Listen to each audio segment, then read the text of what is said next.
Hey everybody, this is Lynn, and you're watching Lynn's Life yet again. Thanks for coming aboard and making me a part of your morning here today, or evening, or afternoon, or wherever you are in the world. Again, this is Lena, and you're watching Lynn's Life. I'm on YouTube and Facebook right now. Simultaneously, hopefully, the feed doesn't get stuck and stuff, but I titled today's chat. I titled it um, "A Day in the Life." Dot dot dot. A new perspective, and I just feel like my day and my life is much different than it was when I was first living here in Silver City. It's like it's totally changed. Uh, just the things that how I feel, how um, Mark perceives me, my husband, how I see myself and stuff. It's just like this.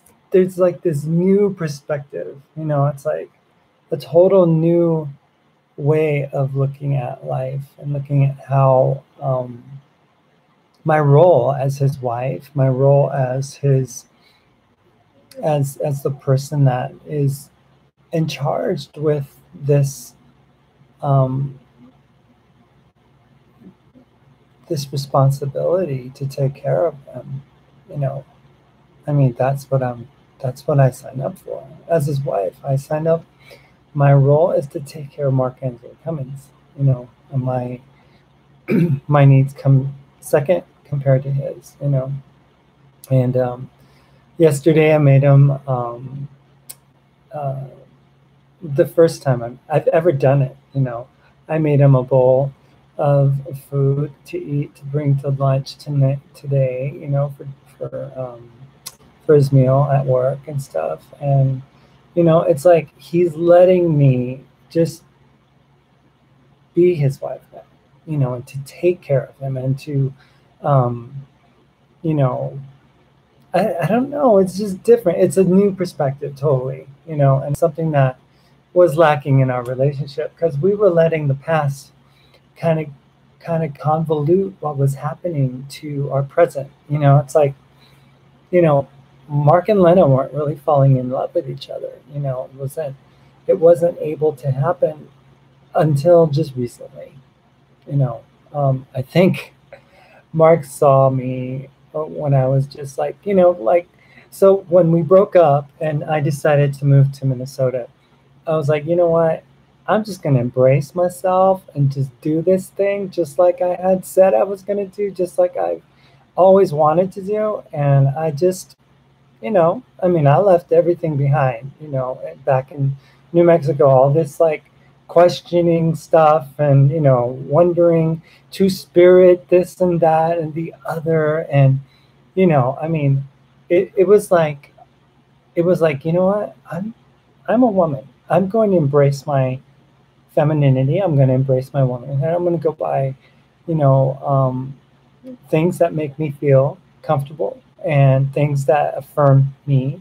And not that being a woman is based on if you wear heels or not, or getting your nails done or not, because it's not. It's really not. There's plenty of women out there that don't really care to do that. I mean, my ex, you know, back in the day, she didn't really care about, wearing this or that, or whatnot. She's a woman because she just is, right? And, there's women that just don't care for that type of thing. But I'm the type of woman that does, and there are many women like me, cis or trans or whatever, that feel the same way as I do. So I decided, I was just going to embrace it, love it and enjoy it and not let anyone else tell me who or what I am, and that's what happened. We ended up just kind of like taking our um, our relationship to a place. Well, not our relationship because that was like ended, right?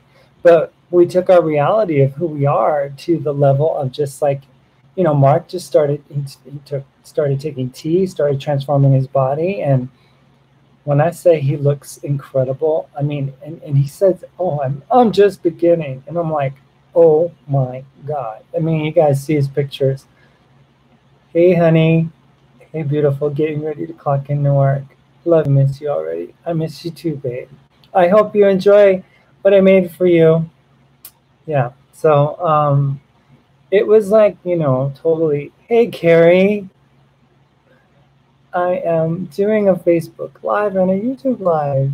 Just wanted to kind of give people an idea of what my perspectives were, how they changed over time, and you know, over a period of 6 weeks. You know, it's um, it's just one of those things. You know, it's like he started embracing his masculinity. You know, he started just enjoying, you know, being a man. You know, I mean, he got his job and nobody knows he's trans. I mean, nobody would ever know he's trans anyway, you know. And then I was just like putting myself out there because I felt, you know, not very confident. So I was like, I want, I know I will. Okay, good. I'm glad. It's got mango in it, and the Cubans love mangoes. So do Puerto Ricans.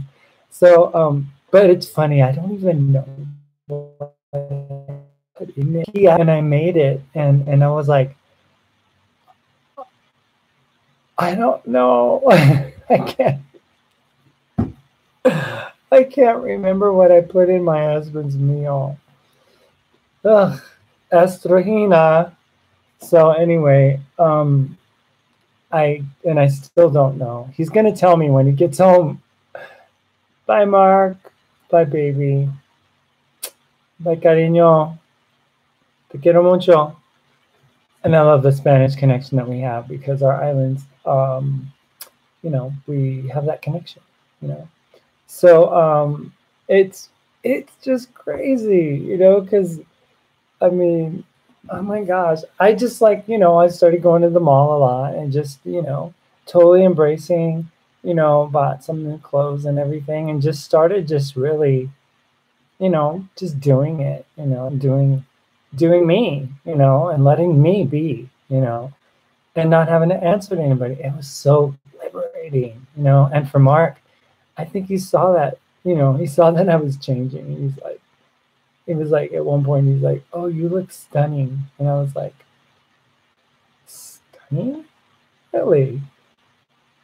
Are you serious?" So now I'm stunning after I've been a part of your life. And, you know, I never got the stunning word before, but I think he's impartial. He's a little partial to the blonde. So um, I decided to get a blonde, you know, hairpiece that I really fell in love with. I love that hairpiece. It just, I think it pops my eyes out. It's just beautiful.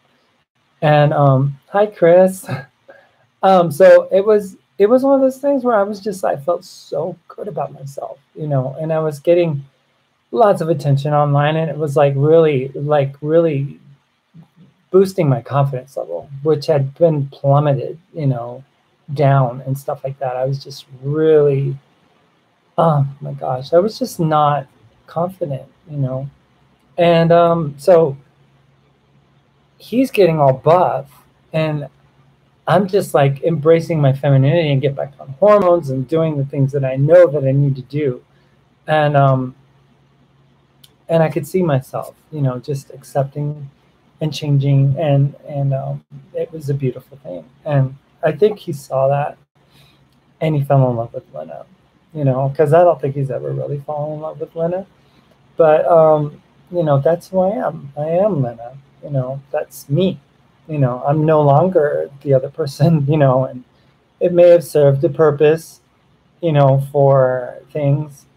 Thank you, Carrie. I just woke up. I mean, I'm not like, I mean, I love to look good and everything, but I mean, I just, you know, and I also just love being real. You know, that for me, being real, you know, as a trans woman is more important, as a woman, is more important than putting up some front. You know, it's like, I mean, yeah, I can get dolled up and everything, but, you know, I can also just be normal, you know, and just like, I can't wait for my own hair to just give me what I need out of it and stuff like that. But I've been waiting, been very patient, but um, it's coming. I feel, comfortable, more comfortable with my hair now than I ever have. So, but it's one of those things where you're just like, um, you know, perspective just changes, the ability to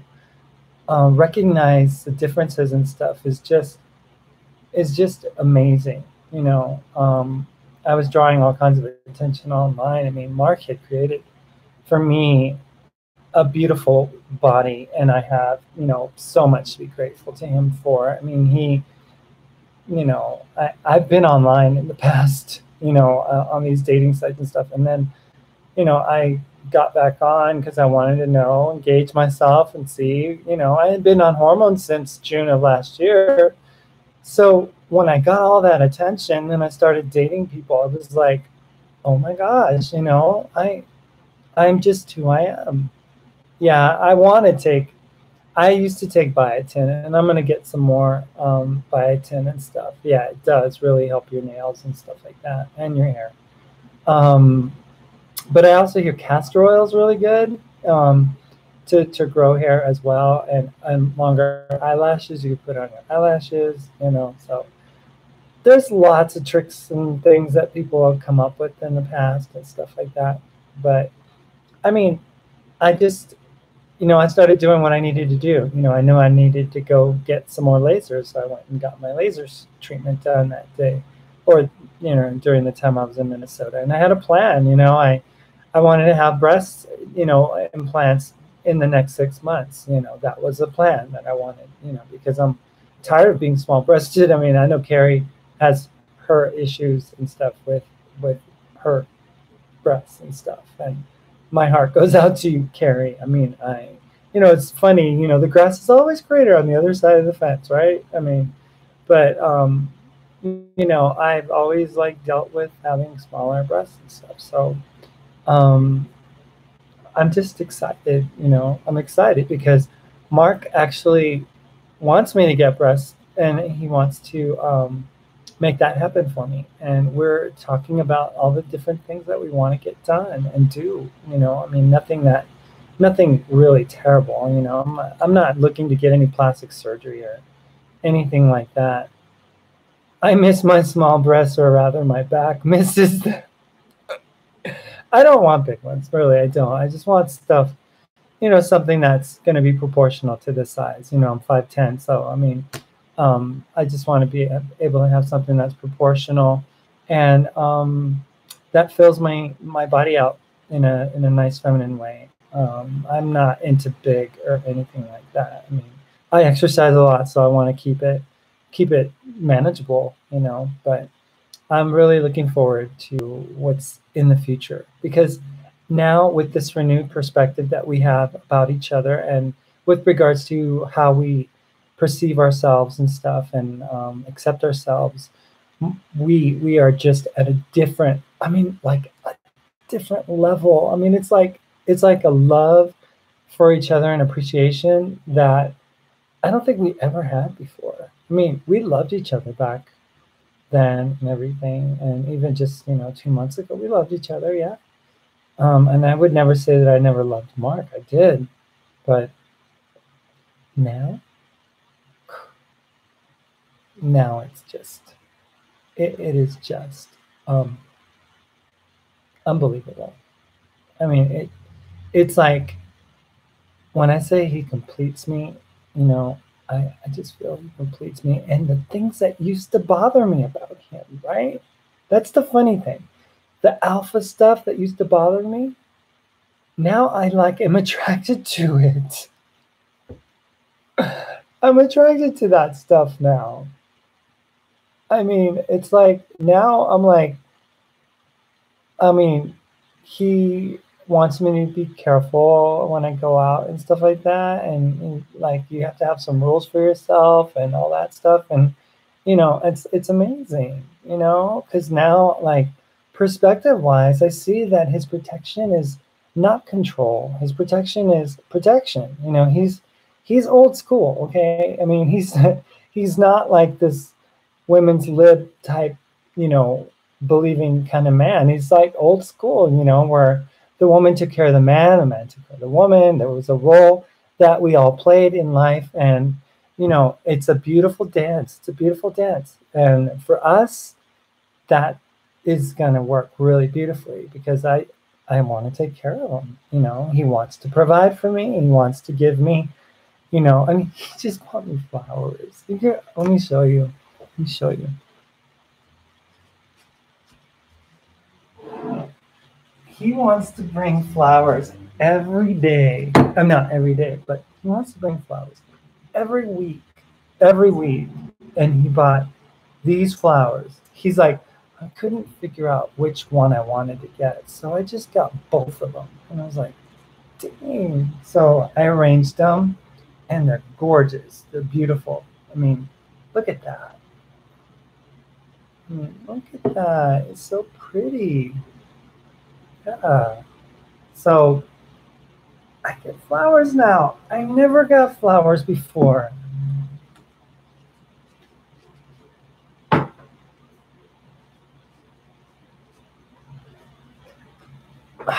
So that's just one of the things, you know. He doesn't. I mean, he just totally impresses me, and the person that I am, and the person that, you know, the woman that I am, and everything. I mean, it's just amazing. I mean, I'm just like, you know, oh my God, it's beautiful. It's a beautiful dance, and I welcome his alphaness, you know, in a way that I didn't before. Now I just like totally, I dig it. You know, it's like I'm like, I mean, yeah, take charge, mister. I mean, that's kind of how I feel. I'm just like, you know, lead the way, mister. You know, I'll, you know, I don't know. I'm just kind of smitten by him, you know, and he's getting so manly. It's like I touch his, like his bicep, you know, say this is his bicep. He's like, it's like so soft. And I'm so attracted to men. It's ridiculous. So it's like beautiful, you know. It's like a beautiful man, you know, and just a beautiful man. So I'm just, it's a new perspective. It's like the same thing, right? It's like, okay, it's the same thing. You know, we're still living in this apartment. You know, it's still a little town, you know, but it's like I don't feel like a prisoner anymore. It's like I feel free. Like he's like, baby, you can go wherever you want to. I'm not going to tell you what to do. You know, I mean, just enjoy. You know, thanks, Chris. Have a great day, Chris. Yeah. So I mean, it's like you want to go out and walk around and just be careful. You know, but you know, I'm totally cool with you doing whatever. And you know, he's really concerned about my swollen feet. I mean, my feet are swollen. I don't know what to do. I'm on 200 milligrams of Spiro, and I think I'm going to drop my Spiro to see if I can bring down the swelling in my feet. But I mean, it's gotten, you know, it hasn't gone away, and I'm hoping that it's maybe just stress induced or something like that. But I mean, I'm gonna try to work it out. So I dropped my Spiro down to 50 milligrams instead of the 200 that I was taking, and I'm taking 2, 4, 6, 8, 10 milligrams of estradiol. So I know I need to elevate them, but then if I do a video, I have to elevate them and then like do a video like this, like that. I mean, I don't know. But my feet, see, look, they're swollen.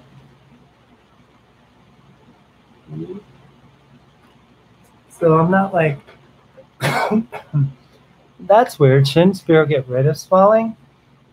I would imagine, but I don't know. Spiro's kind of one of those, you know, they initially started giving trans women Spiro because the Premarin was they had to give women trans women high doses of the hormone Premarin, and it was injuring a lot of trans women.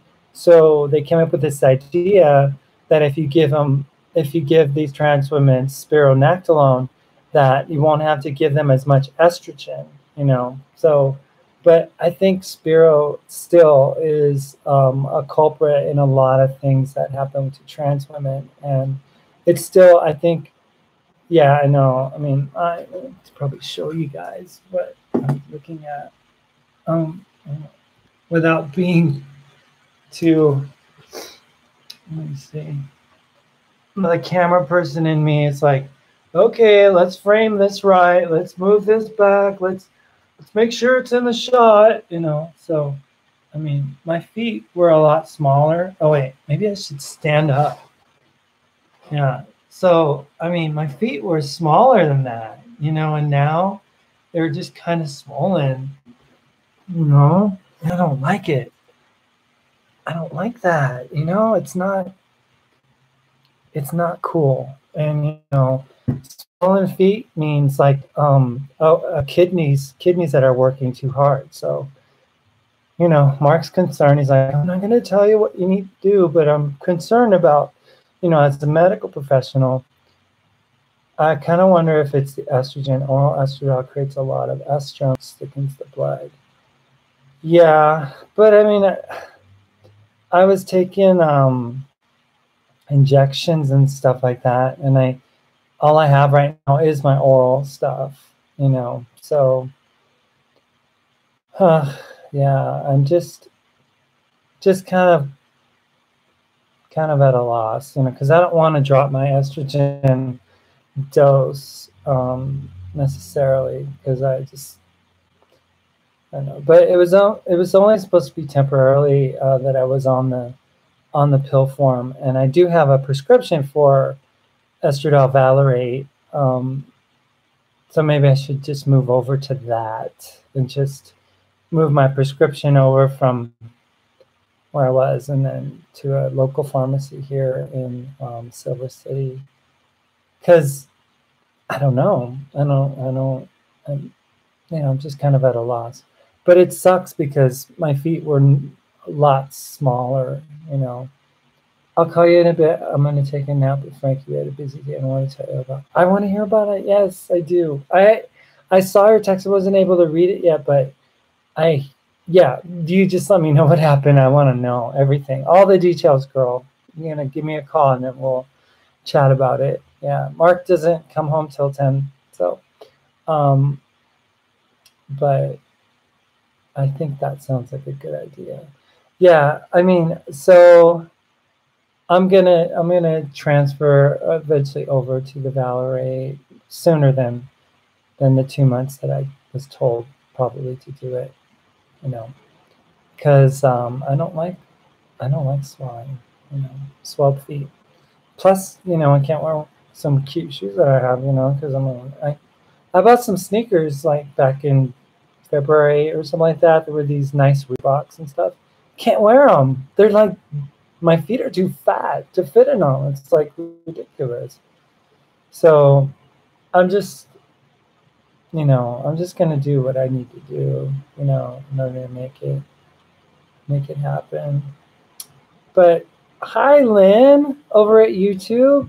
I am so happy. Yeah, I mean, my eyes are smiling big time. You know, I mean, Mark and I are in such a great place in our relationship now. I mean, I love him to pieces, you know, and you know I always have. But you know, it's one of those things, you know, where it's like lost focus, you know,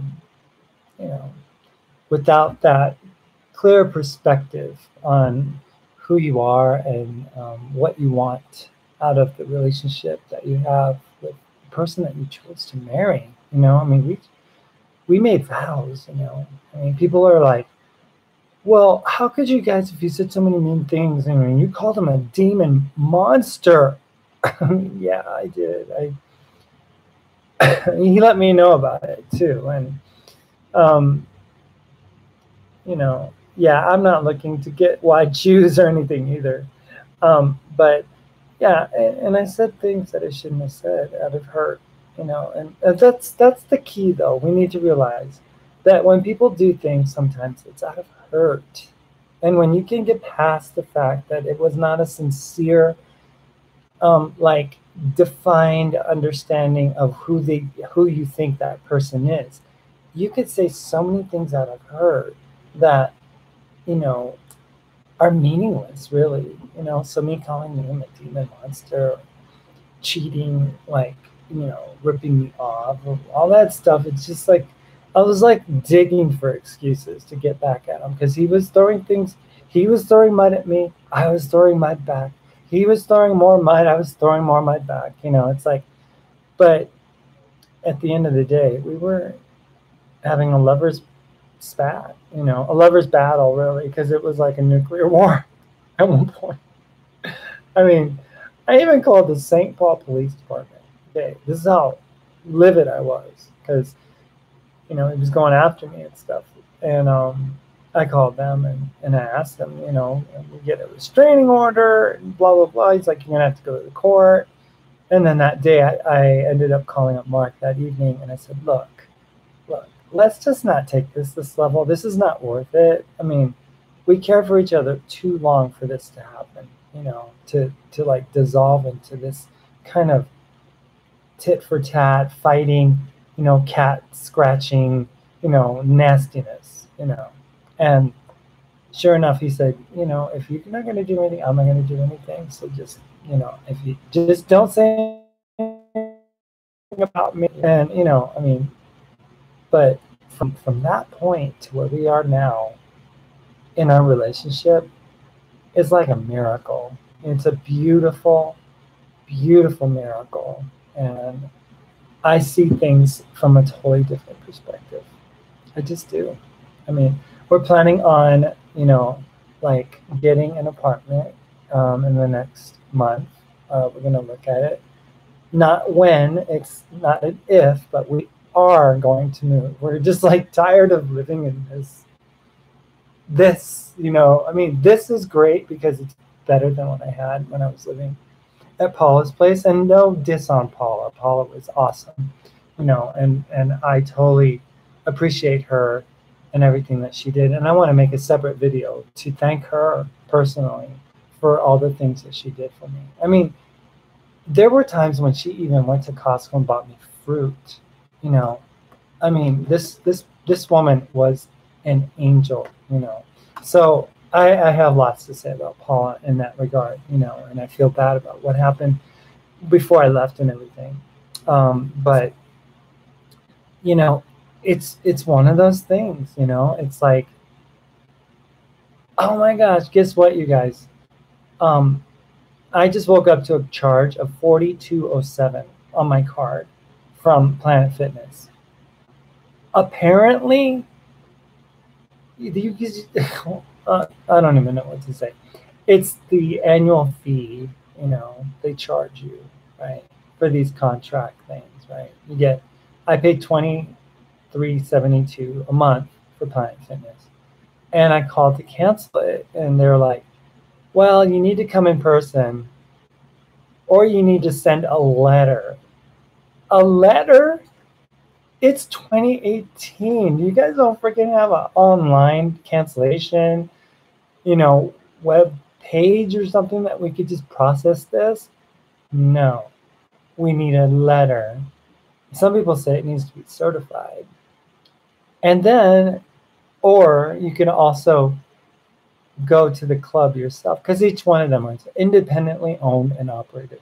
So I talked to them and I said, can I talk to corporate? And I'll give you corporate's number. So they give me corporate's number. I call corporate, and corporate's like, you know, on the voicemail, they're like, yeah, each one of these Planet Fitness are individually owned and operated. We can't process any cancellations at all from our main headquarters, you know. And I'm like, oh, great. Now I have to but you can transfer your membership, right, to a different one. Well, the closest Planet Fitness, literally, is in Las Cruces, New Mexico. And that's like an hour and a half away. And they say if you're 25 miles or more than 25 miles away from a Planet Fitness that you can qualify to have the fees waived, you know, because, you know, I mean, you know, it's like I'm not just 25 miles away. I'm like 100 some odd miles away. So there's no way I could use Planet Fitness. Not even a chance. So I have to write a letter. Or if I wanted to transfer it over to New Mexico and then go to Las Cruces and cancel it personally, I have to wait another month because you have to be a member for 90 days. So transferring membership, you can't do it until 90 days later. So I'm kind of between a rock and a hard place because I don't want to pay any more money than I'm giving these people. Anyway, and they make it so difficult, you know. But I was contemplating on not joining a gym, but Mark's schedule is officially going to change in a month. I mean, a week. No, I'm sorry, 2 weeks. 2 weeks. It's going to change to an 8 to 1 schedule, and that'll be really. I mean, 4 to 1. I'm sorry, 4 a.m. to 1 p.m. So that means that he's going to be training after work and stuff. And I think I'm going to do the gym again because, I mean, shoot, I've got my own personal trainer. I mean, I have my own personal trainer. He's amazing. He's going to be focusing on his stuff. I'm going to do a lot of cardio, do a lot of rowing and elliptical and stuff like that. So, and it'll give us a chance to hang out with each other. Because, I mean, now I miss them because it was like, I'm quirky, I guess. But I miss him now. I mean, it's like he's gone and he's at work. And so Ava writes, most gyms are shifty like that. They get more money from you, hoping you'll forget all the meal time will be slow. Hoping you will forget, or the meal time will be slow. I thought they were supposed to be so easy to work with, no contracts, blah, blah, blah. There are no contracts at Planet Fitness. Planet Fitness, they even the ones that say no commitment, no contracts, there's a contract. You know, I mean, they just say that to get you in, to pay $10 a month and stuff, which is an amazing deal, you know. But when it goes to counseling, it's like you need to give your firstborn or something. I mean, you have to give them your social security number, you have to give them your birthday, you have to. I mean, it's like you already know who I am. Why are you just not? It's like cancel service. You know, is it that difficult? So anyway, I'm hoping to get that taken care of, you know, so that people, you know, so that I can get to Mark's gym, you know, and be able to go to that one instead. And he'll just pick me up, or I mean, I think we're going to meet. I'm going to have my bicycle because I'm going to get a bike. Yeah, looking forward to getting my bike. You know, I get to pick my bike. You know, I get to pick what kind of bike I want to get. You know, if I want a used bike, a new bike, or a tricycle. If I want a tricycle, you know, whatever. It's up to me.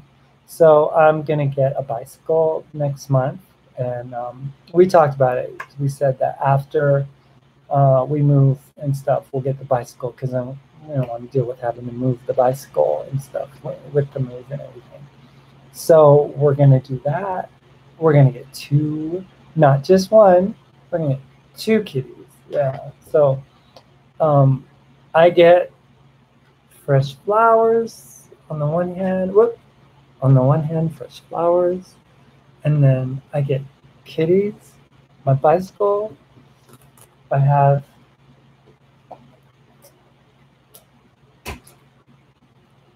I'm happy. Yeah, I'm happy because life could not be better. Life could not be better. It can't be. I mean, it's like this is living, this is life, this is heaven, this is beautiful. And I've got a person, my man, who loves me and accepts me and wants me and just is goo goo gaga all over me. I'm just like, wow, you just, yeah, I'm just like, so cool, you know. The reality is just, it is just mesmerizing, awesome. So, oh, and I have my keyboard back there. Oh wait, back. Wait, my hand always gets all mixed up back there, my keyboard. Yeah. So I got my keyboard, and I was working on a new song idea. I mean, you know, get inspired to do different things because, you know, once your heart is opened and you feel safe and you feel unconditional love, the sky's not even the limit. You know, there's no limit to what you can do and what is able to be accomplished in your life, you know, because you're truly in that essence of gratefulness and love and appreciation and forgiveness and empathy and compassion and desire to do good and to spread happiness and joy and life, love. I mean, that's me. I'm in that energy and it feels so good. It feels so good, you know. And to be able to offer that to you guys in any way, shape, or form that I can is the only reason I even do these videos. It's really not to see myself. I mean, I don't care. I mean, I could look at a mirror if I wanted to, but I just wanted to be able to inspire other people to let you know that, you know, true love exists and true love is out there. And people, the most important thing that you could ever have in life is love. You know, I mean, love, giving it and receiving it, you know, and being love, you know, being a beacon of love, you know, and you know, I think a lot of times people on these gender journeys, they take these journeys because they know that they feel such a disconnect with the present situation that they have that they want to just be able to be free from that and to be able to give themselves the opportunity to see themselves in a different light, you know, and I feel like, I mean, if you guys would have known me in the past, I mean, there's people that knew me before. They always said I was very reserved, quiet. Occasionally, I had this like this sarcastic joke, but my words were always tongue tied. I could never really carry on a great conversation. I mean, and I was always like, I always kept to myself. I always would call myself a non-people person. You know, I mean, it's like I'm not anything like that person. And it's like that person just walked out of my body and left me, you know, left this body because the person that I am now just wants to, I mean, it's just full of life and love, you know, and it's like wants to give, you know. I just want to give you guys that encouragement, you know, to know that you're loved and that you're valuable, that you're important, that you have worth and that you are a unique person and there's only one of you on this planet and the world needs you, you know. And for those that are like dealing with suicidal thoughts and stuff, there's so much suicide in our community. Mark had a few people that killed themselves, you know, recently in the past 2 or 3 years. And you know, just just encourage you guys, it's not worth it, you know. It's not worth it to give up. It's a beautiful thing to just push forward and to love yourself. You know, like he says on his videos, he's said it for years and years. Just like, now remember, I love you, but remember to always love yourselves too. You know, and it's like such a true statement. You know, it's a true statement of like acceptance. Self acceptance is the key to being able to be a beacon of love. You know, if you can love yourself, then you can love others. I was taught as a kid that my love only came from Jesus Christ in my heart. You know, like I had to give my life to Jesus and let him into my heart, you know, which doesn't really even have any doctrinal basis because there's no scripture on the planet in any one of the manuscripts that says, and ask Jesus into your heart. And the closest thing that's out there is in Revelation 3, where it says, you know, for I stand at the door and knock, and anyone who wants to come in, wants to open the door, I can come in. But, you know, it's like, it gets all misconstrued and stuff. And love, it flows from the inside out. You know, beauty, it flows from, not from what you put on your face, but from what comes out, what emanates, what glows from the inside. And you're, that is what is how true love is actually experienced, is that, you first have to love yourself. It's not, love your neighbor as yourself. The Bible says, right? That's how I was taught. But the important thing is not loving your neighbor first, it's loving yourself first, because then you have the ability, from out from within you comes this love for others, and it's like a flowering, plant that just pollinates and spreads its seed to the world around you. And it's like, it doesn't just come down from the sky, from up above, and God just injects you with love. I mean, it comes from within. Our spirits are from within. We tend, I've been taught, you have to reach out to God and ask him to fill your empty cup. And it's like, no, it's about flowing from within and allowing what he's already created inside of you to just flow. It's like sometimes we're just like, we block the flow. We keep it from being able to be evident in our lives. And, our job in this life is not to impede the flow of love. There's a flow, there's a fountain of love inside of each and every one of us as human beings. The creator of all things put that love inside of us. And that is what makes, the planets what they are, makes animals what they are, and what put everything in its place is love.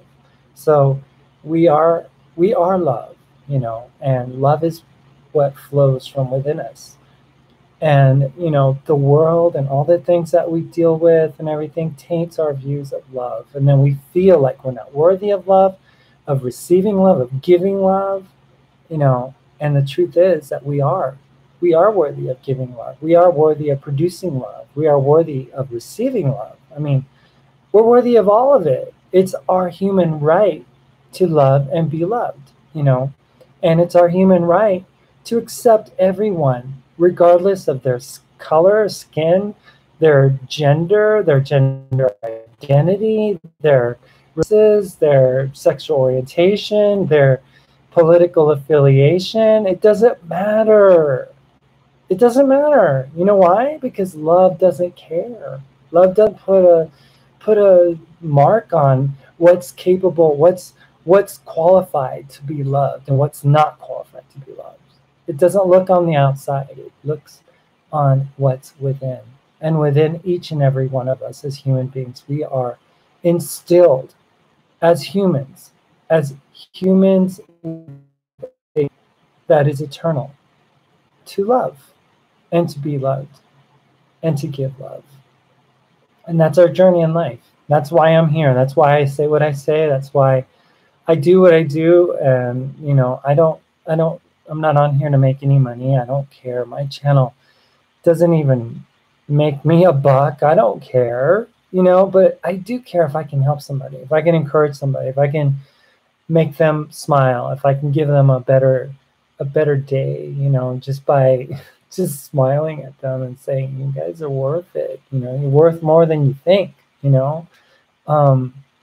I think it's important, I really do. I think it's important. And, life is a wonderful gift that we've been given. And thank you, Callie. You are a wonderful woman, and you're so inspiring. Well, the world is so full of negativity these days. We have, politics that can make people get all polarized in their opinions. And, I was recently at Pride here out in Minneapolis, and, the Christians were out there, some having a field day. Like one of the guys was like, "And thus saith the Lord, you are thou therefore heretofore sent for, you will be judged." It's like monotone, and then holding signs, and there's like making a scene and being a distraction. It's like, is that really love, people? You know, is that what we're called to do? I mean, if you're a Christian, you literally think that God's going to ask you to go protest in front of a gay pride event, you know, that's more family oriented than anything else. Because there were little kids painted with rainbows on their faces and smiling and getting free things and playing games and petting dogs and cats and other animals. And, you know, I mean, it's like they're stuffing their faces with mini donuts and corn dogs and, you know, I mean, all this wonderful, you know, festive time, and it's a celebration of acceptance. That's what gay pride was. You know, it was a celebration of acceptance of anyone. Of, you know, I mean, my friend, well, at the time, she's no longer, she kind of rescinded her friendship. But my friend Tiffany, she was like, I love this gay pride. It's my first time ever. I marched in the parade, and I just, you know, I just feel like there's just no judgment here. It's like one huge Planet Fitness, no judgment zone, right? But, you know, it was like, you know, you could just be wearing whatever you wanted to wear, looking however you wanted to look. Nobody cared. People just see your humanity. Isn't that what life is supposed to be about? People seeing humanity for who they are and not judging them. And that's the thing. That's what love does. Love doesn't judge. Love doesn't care. Because it knows that you are more than a gender choice. You're more than a sexual preference. You're more than your color of skin. You're more than your political beliefs. You're more than your religion. I mean, love doesn't, I mean, it's like love looks at that and goes, yeah, it means nothing to me.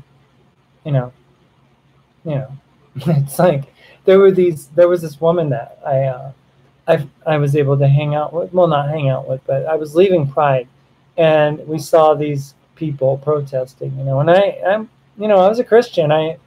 I know I never protested though. I hated that stuff, and I didn't even like wearing the witnessing shirts and all that. You know, like I'm a Christian and you're not. You know, you're going to hell and I'm not. You know, it's like it's so cocky. You know, it's so self placating and stuff. It's like, oh, I'm the chosen and you're forgotten. You know, if you don't accept, then you're going to hellfire.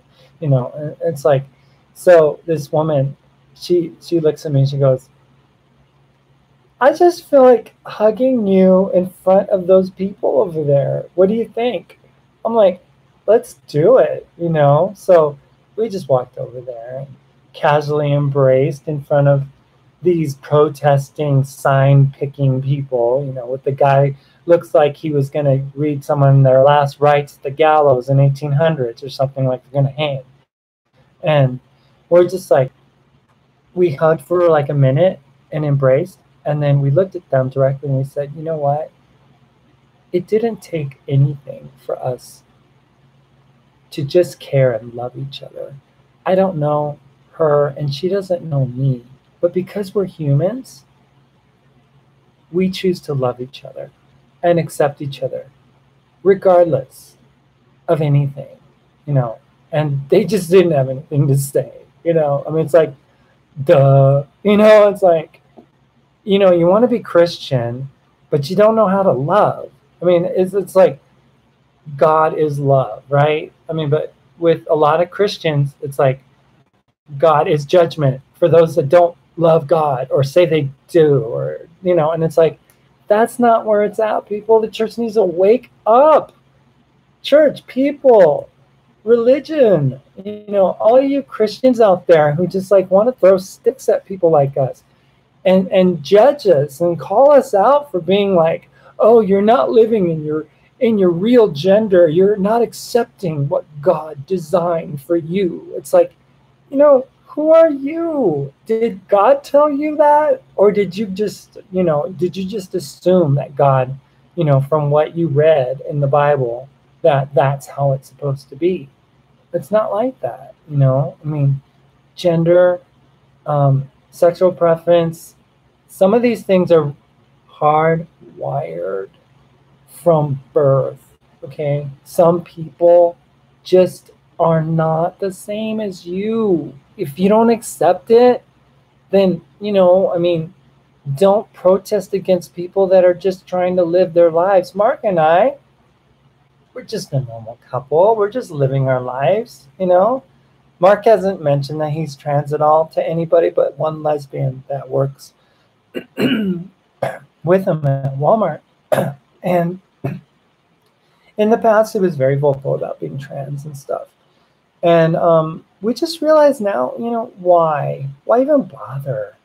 Just what do they need to know for? Why is that important? Mark is getting, the just loved on by these people and accepted and everything. And it's like, who cares? Really? Who cares what's between your legs? Who cares what you were when you were born? Who cares what they classified you as?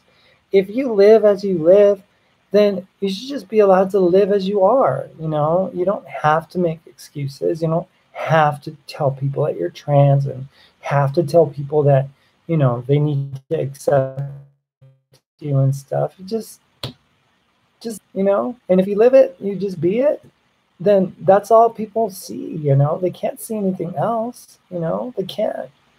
So I mean, so I just go, stop waving the stick of religious intolerance towards us. The Bible's not clear about gender identity. It just isn't. Jesus never even spoke about homosexuality. Yet back in the day, in Greek times when he was around, right, and the Romans and everything, that was commonplace. There's a story about the centurion and his sick servant. And the Greek word for centurion servant was like, his partner. So it wasn't like just some dude that was working for him. This man was a Roman officer in charge of 150 men. He approaches Jesus and asks him, Master, my servant is sick, but I have no way to heal him. Can you heal him? And he goes, well, I can't really go visit because I'm busy. And he's like, but Master, I'm in charge of 150 men, a legion of men, and I tell them what to do and they listen to me. And I believe that if you just say it, it'll happen. So this guy, total faith, and Jesus heals his servant, his not just servant, okay, his partner, his young gay partner, okay? So if Jesus was okay with it, I would say that you guys should just lay off, because you need to look at it. You need to realize that these like the word, for homosexuality and sodomy and all these words were injected into the Bible late 1800s. They weren't even a part of scripture, So, it's just, some bug on the wall. Just not a vegan anymore, so just get rid of it. So leave the judgment to God. I mean, God's gonna judge me for being a bubbly, bright, happy person. I mean, if he wants to judge me for being a happy, loving, giving soul, that is not tortured by their gender anymore, then so be it. I mean, so be it, right? But don't judge other people. I mean, there's so many Christians live with this fear of God, and I was one of them. I lived this like God was gonna like hammer me down for having this issue with my gender, oh my God. I remember they would be like, and if you have a secret sin and the Lord is talking to you in your heart, just write it down and place it in the altar. And you don't have to say anything, but just give it to Jesus. And it's like, okay, I'm going to give it to Jesus. Here, Jesus, take it. That was like in high school. I remember there was like this symbolic crossing over the bridge and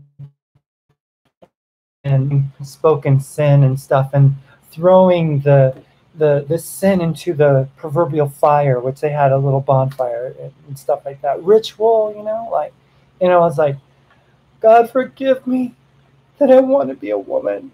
Oh my God, I'm gonna go to hell for it. You know, it's like, I was like, I did it, and then it'd be like, gosh, I still don't feel any differently. I still want to eventually transition. You know, I mean, and then just, you know, it was like late 2000s or something, and I was sitting at home in Minnesota, and I was like, you know, I just felt like I heard God speak to me, and just like, you know what, I love you, and I created you, and I see you, and I accept you.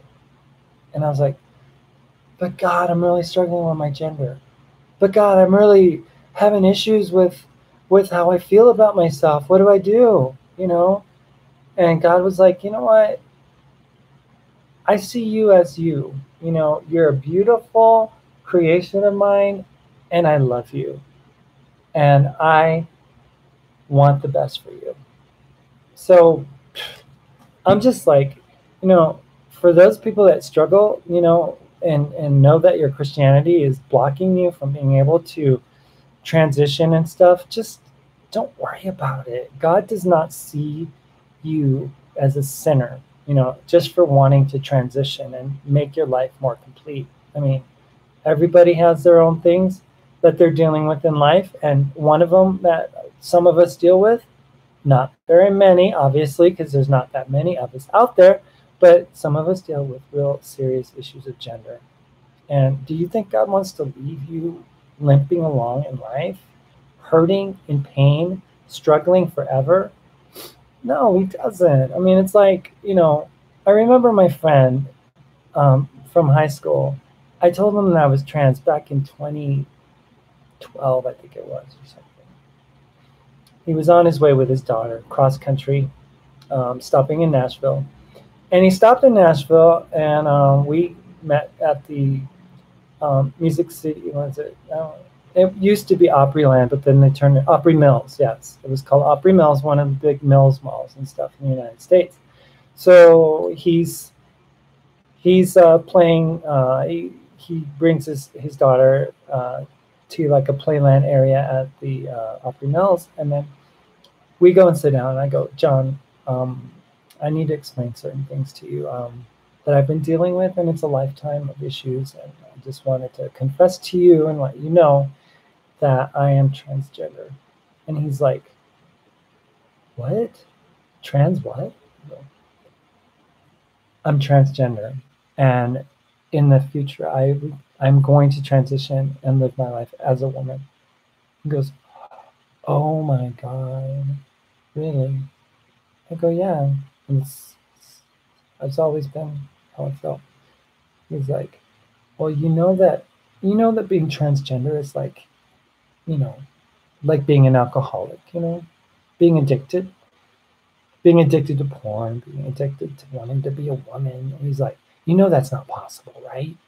And I'm like, John, you don't understand. These issues are a lot more detailed, a lot more complicated than you would ever know. You know, they're just a lot more complicated.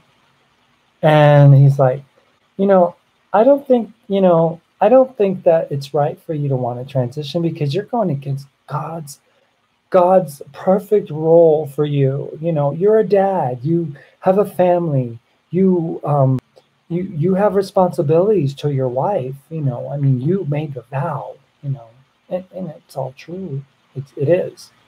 But if your vow gets in the way of what you know yourself to be, then you need to act. You need to do something, or else you're gonna die very painfully, emotionally, you know, a slow death. I mean, it's not good. It's not good at all. So I was like, you know, okay, so explain this to me then.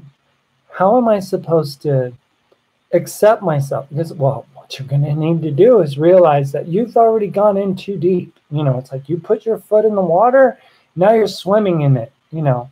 He goes, you're just going to have to take on the role of, like, you know, confessing to God your sin every day and realize that you're always going to struggle with this issue and you're always going to be tempted and you're always going to have to ask God to help you overcome it. every single day. And I was like, are you kidding me? You're, you mean to tell me that God's not going to deliver me from feeling this way, and he's going to just make me suffer, and he's going to make me deal with this every single friggin' day? So I'm supposed to just walk with a limp for the rest of my life, like some crippled person. He's like, yeah, basically, it's like Alcoholics Anonymous. You have to just I've been sober I'm an alcoholic still, and I've been sober for 2 years, and I've got this medal now that shows that I'm all recovered, but I'm not really, because I'm only a day away from breaking my promise and stuff. So I still have to be an alcoholic. It's like, no, that's not for me. That is not for me. I said, I am flying high. I am happy with who I'm becoming. I'm thrilled with the changes that I'm having take place in my life, and this renewed sense of being and humanness and stuff. And I refuse to walk with a limp. I'd rather dance. I'd rather dance, personally, I told him. So I said, I don't know what you're talking about. It doesn't make any sense. Oh my gosh, you're so far gone. The devil has really gotten into your head. I'm going to be praying for you and hoping that God will restore you back to being the man that you need to be. And it's like, what good is that? What purpose did that serve? Nothing. Nothing. Because at the end of the day, my friend went away and only reappeared whenever I decided that what he was saying was anywhere near something worth listening to. It was dumb. It was dumb. And, last time I spoke with him was last year in October, but, he opened his house to me and went and stayed over the night and stuff like that.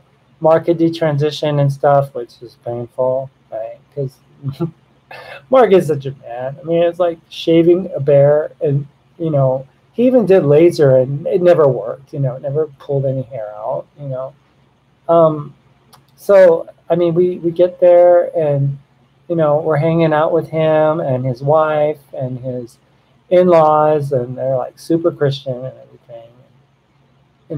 Praise God, it's like, and then the moment that we decide, we can't do that, the week later after we came back to Silver City. Well, I'm very disappointed. I thought that you had broken through. I thought that God had really reached your heart. It's like, God did reach my heart. And the truth is that he loves me, whether I'm trans, whether I'm not trans.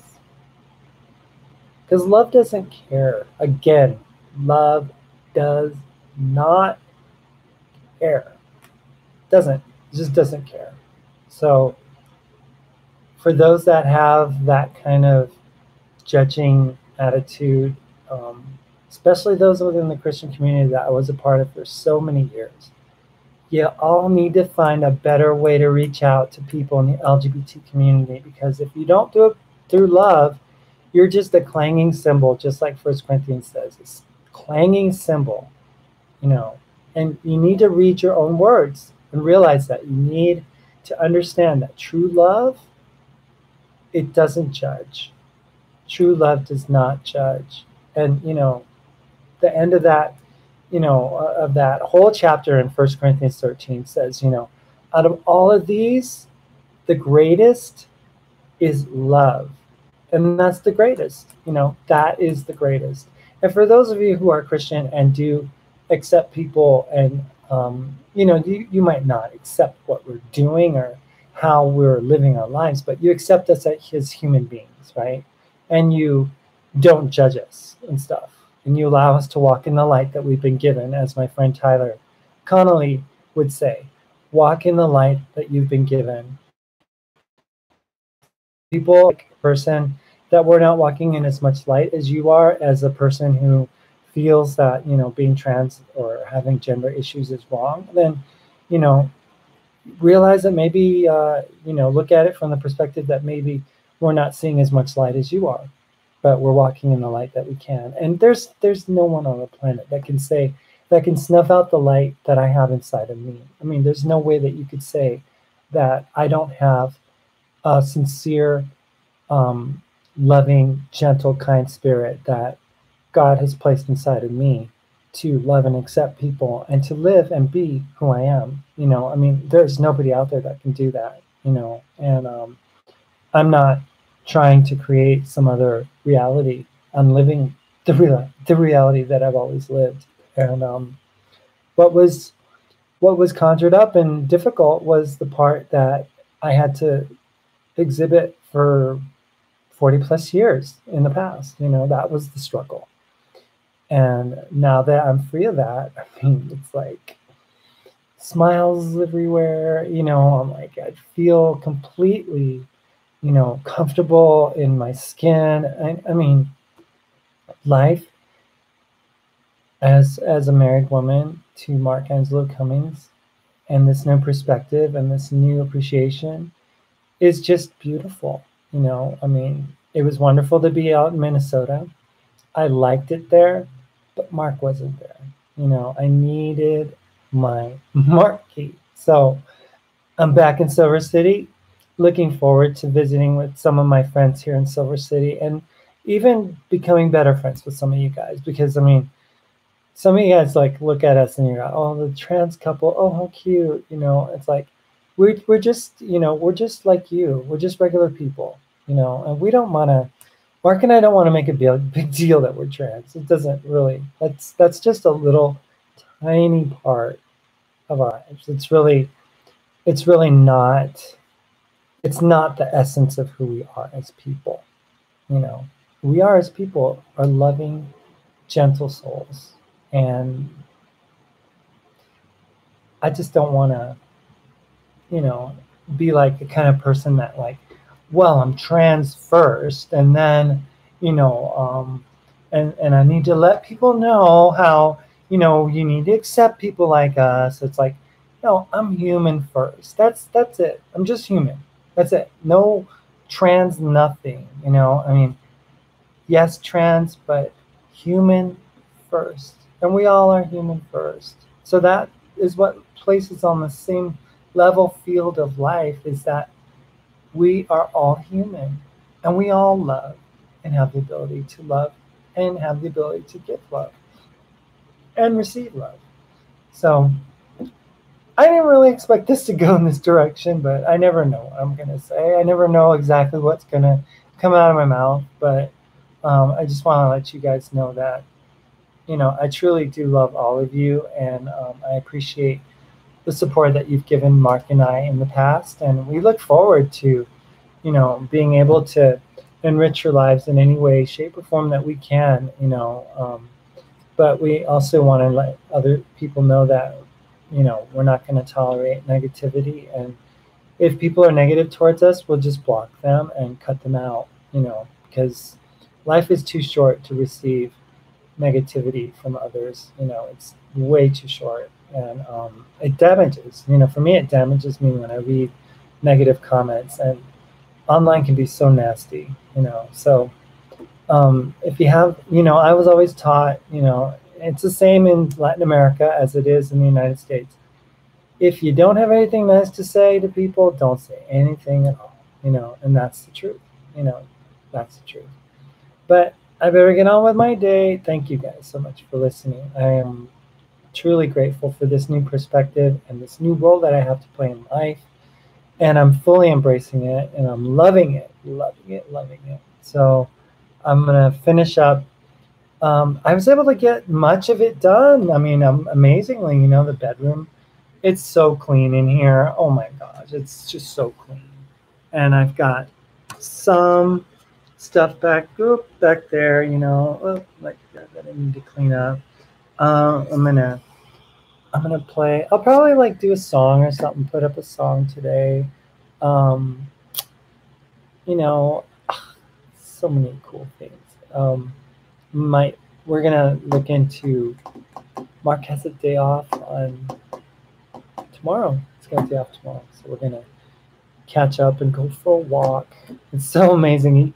He couldn't walk when I was gone. He couldn't walk because we've walked all over this town, and everywhere he walks is a memory of me.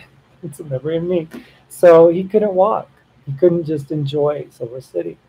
So we're gonna go walk tomorrow. We're gonna go see our there's this really cute border collie that has a blue eye and a brown eye, and he's a loving, gentle soul. And every time he sees us, he runs out and greets us and stuff. So we're gonna go see him, and we're gonna go pick some fruit from the trees locally.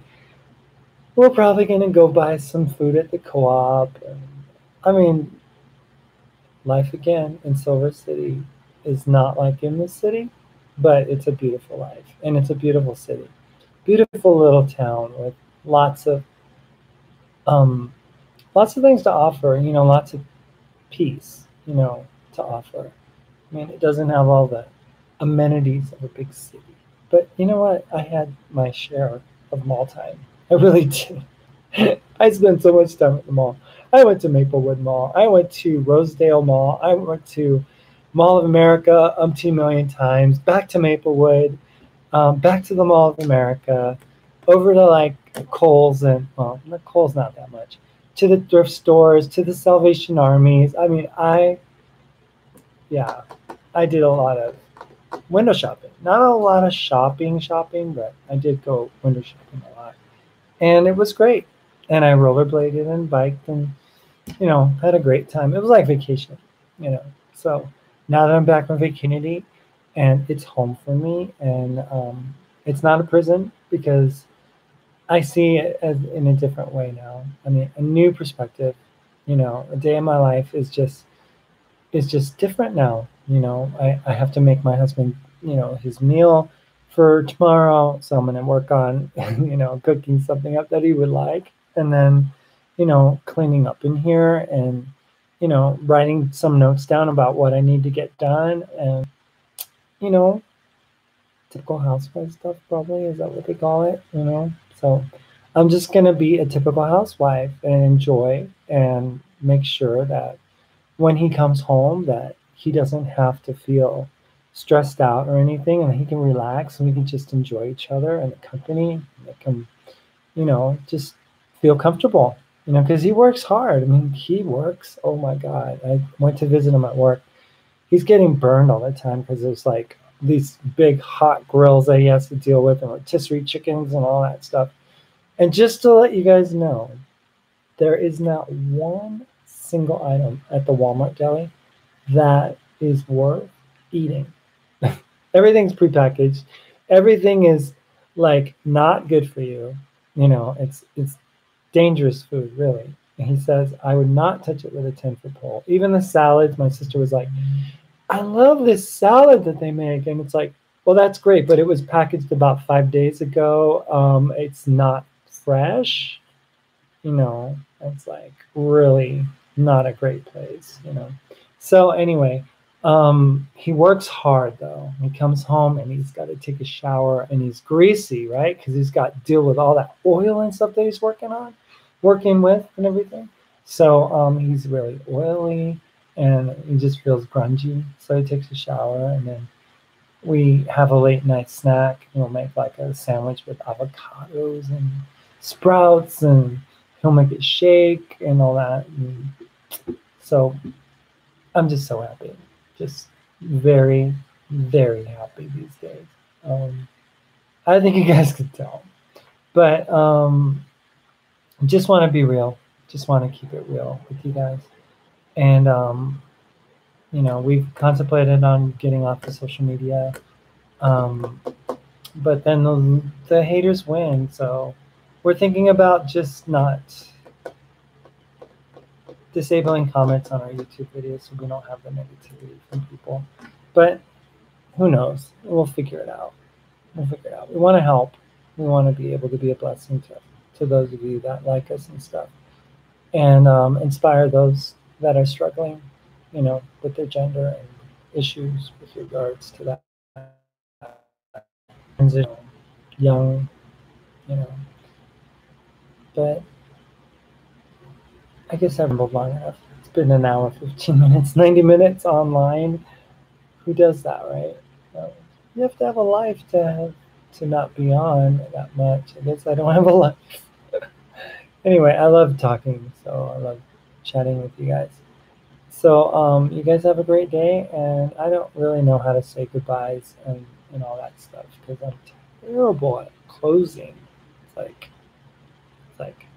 okay, what do I say? How do I say it? I don't know how. If you guys can help me out, because then I could cue the close, roll close, and close is rolling. Good night. No, it's not like that. So I guess the rest of the day, I'm just gonna clean up the rest of the stuff, organize it, and then get my stuff done. Kind of come up with that meal idea.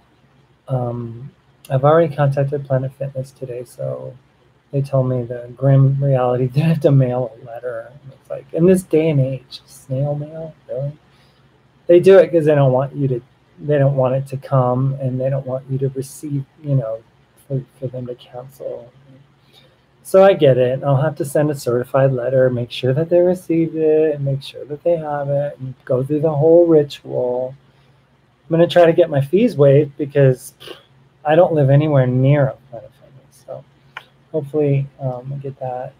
I'll start looking around for bicycles and stuff. Maybe they have a local Craigslist type website, Facebook group here in Silver City. It's called Grant County Goodies, and it's like a local version of Craigslist. So I'll probably start looking, and then yeah, go from there. But you guys, I just appreciate you guys being able to hang out with me, and thank you for those who did join and comment, and for those of you that don't say anything. I mean, I encourage you, if you have checked on me and stuff like that, make me feel good because I don't like it when people just check in and they don't say anything. It's like just say hello. You don't have to say hello every time, but just say hello once. I mean, there's this one guy from Minnesota that I used to work with Twin Cities Public Television. It's like he checks in on me and then never says anything, and I just feel bad because I'm like, well, is he just checking out the freak or something? I don't know. It just makes me feel weird. But I would just love for interaction and people to just say hello, and I can just acknowledge you and just talk about I mean, some of you I know personally. Hello, Tracy. You're in Albuquerque, right? Is that right? Albuquerque. Yeah, I mean, I think you messaged me on Facebook. So yeah, but people just it's like you feel weird because it's like you check in, and then you see them, because Facebook tells you, and you see them, but then they never say anything, and it's like you don't know if they're like doing it to see like the show or the freak, or it makes me feel weird though, so hoping that people will just say hi. It's not that difficult. Anyway, you guys have a great day. Thank you so much for giving me some of your time, and for those that watch it later, that's great. If you want to scroll through it, I ramble a lot, so you might get bored, but then again, you might not. Maybe you're into this kind of thing. I don't know. So we're just gonna call it and see you guys another time in another place, or the same place probably, but maybe another place. Who knows? Anyway, have a great afternoon, you guys. Love you so much, and see you tonight, tomorrow. I'll probably make a music video or something like that, because I am full of creativity right now. Anyway, bye.